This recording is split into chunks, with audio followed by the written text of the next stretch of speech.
সুখবর, তোমাদের এসএসসি পরীক্ষার্থীদের জন্য তোমাদের সাইলেন্ট এক্সপেল তুলে নেওয়া হচ্ছে এবং তার সাথে আরো বেশ কিছু নতুন নতুন সিদ্ধান্ত এসেছে, যেখানে তোমাদের 19 ধারা বাতিল নোটিশ প্রকাশ করেছে। আমি একটু এই ব্যাপারগুলো ক্লিয়ার করব।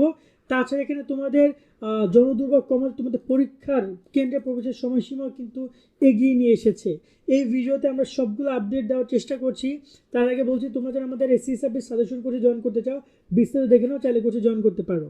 এসএসসি 26 পরীক্ষার্থীরা, তোমাদের জন্য আমরা চালু করেছি এসএসসি 26 সাজেশন কোর্স। এই কোর্সে তুমি পাচ্ছ সকল বিষয়ের সৃজনশীল, নৈবেত্তিক, সংক্ষিপ্ত প্রশ্নের সাজেশন পিডিএফ আকারে, জ্ঞান এবং অনুধাবনমূলক প্রশ্ন, গত 10 বছরের প্রশ্ন যাচাই বাছাই করা হয়েছে। ইনশাল্লাহ 90% পরীক্ষায় তোমাদের কমন পড়বে এই প্রশ্নগুলো থেকে। অনলাইন এমসিকিউ পরীক্ষা আমরা তোমাদেরকে নিব। দৈনিক পড়ার রুটিন, আপডেট, গাইডলাইন সব কিছু পাচ্ছ এবং কোর্সের মেয়াদকাল একদম তোমাদের এসএসসি পরীক্ষা পর্যন্ত। মাত্র 290 টাকায় তোমরা এই কোর্সে জয়েন হতে পারবে এবং পিডিএফ গুলো ডাউনলোড করে পড়া শুরু করে দাও এখনই। বিকাশ বা নগদ থেকে এই নাম্বারে 290 টাকা সেন্ড করো, এরপরে আমাদেরকে হোয়াটসঅ্যাপে জানাও, আমরা তোমাকে কোর্সে এখনই যুক্ত করে দিচ্ছি এবং ডাউনলোড করে পড়া শুরু করে দাও। আশা করি তুমি বিস্তারিত দেখেছো, চাইলে কোর্সে জয়েন করে শীটগুলো কালেক্ট করতে পারো। এবং যারা প্রচুর পড়ার জন্য রাজি কিন্তু কি পড়বা তা জানো না, সঠিক প্রশ্নগুলো পাচ্ছ না, তারা আমাদের সাজেশন শীটগুলো সংগ্রহ করতে পারো। সকল বিষয়ের সাজেশন শীট মাত্র 290 টাকা। তবে যদি আমরা কথা বলি যে তোমাদের এই নীরব বহিষ্কারটা তুলে নেওয়া হচ্ছে বলতে, তোমরা দেখো, এটা আমি নোটিশ থেকে সরাসরি বলে দিচ্ছি। দেখতে পাচ্ছ যে এখানে বলা হয়েছে যে 29 যে অনুচ্ছেদ 29 নং যেটা আছে ওইটা তারা উঠে নিচ্ছে এবং এখানে আরো বিস্তারিত বলা আছে। এই যে খেয়াল করো, বলছি কোনো পরীক্ষার্থীকে বিজ্ঞপ্তির মাধ্যমে প্রকাশ্যে বহিষ্কার করলে যদি আইন শৃঙ্খলা অবনতি হওয়ার আশঙ্কা থাকে অথবা কক্ষ প্রত্যবেক্ষক সহ পরীক্ষা সংক্রান্ত দায়িত্ব নিয়োজিত কোনো কর্মকর্তা কর্মচারী নিরাপত্তা বিঘ্নিত হওয়ার সম্ভাবনা থাকে, কেবলমাত্র সেই ক্ষেত্রে নীরব বহিষ্কার করা যাবে। মানে দেখা গেল যে কোনো শিক্ষার্থী খুবই উচ্ছৃঙ্খল, তার বাবা মা রাজনৈতিকভাবে খুবই বলা যায় প্রভাবশালী, তাকে যদি বহিষ্কার করে এটা কোনো ঝামেলা হইতে পারে। এটা বলে যে আইন শৃঙ্খলা অবনতি হতে পারে অথবা প্রত্যবেক্ষকের সমস্যা হতে পারে, সেই ক্ষেত্রে তাকে নীরব বহিষ্কার করা যাবে।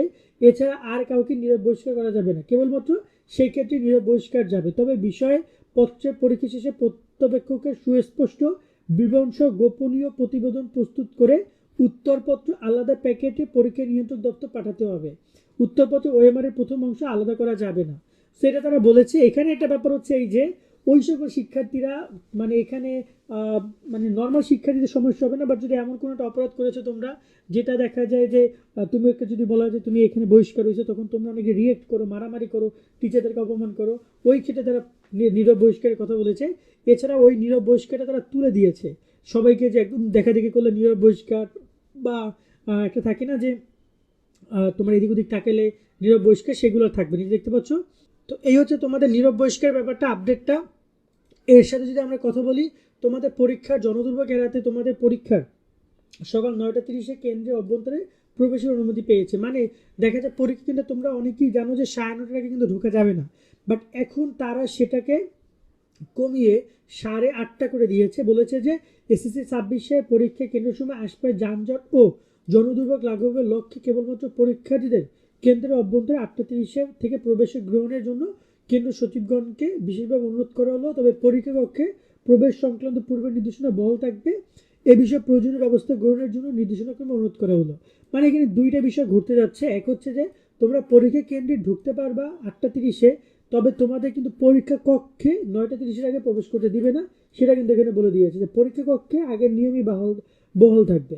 সেই হচ্ছে টাইমলাইন নতুন করে, এটা তোমরা জেনে নিও, বন্ধু বান্ধবদেরকে শেয়ার করে জানিয়ে দিও যে পরীক্ষা কিন্তু এখন আমরা 8:30 ঢুকতে পারবো। অনেক সময় দেখা যায় পরীক্ষার সামনে, কেন্দ্রের সামনে অনেক যানজট হয়, অনেক শিক্ষক, অভিভাবক, শিক্ষার্থী এসে দাঁড়ায় থাকে, এখন ঢুকতে দেয় না, গেট অফ থাকে। মানে এখন গেট অন করে দিবে, শিক্ষার্থীরা ঢুকে যাবে, অভিভাবকরা ঢুকতে পারবে না।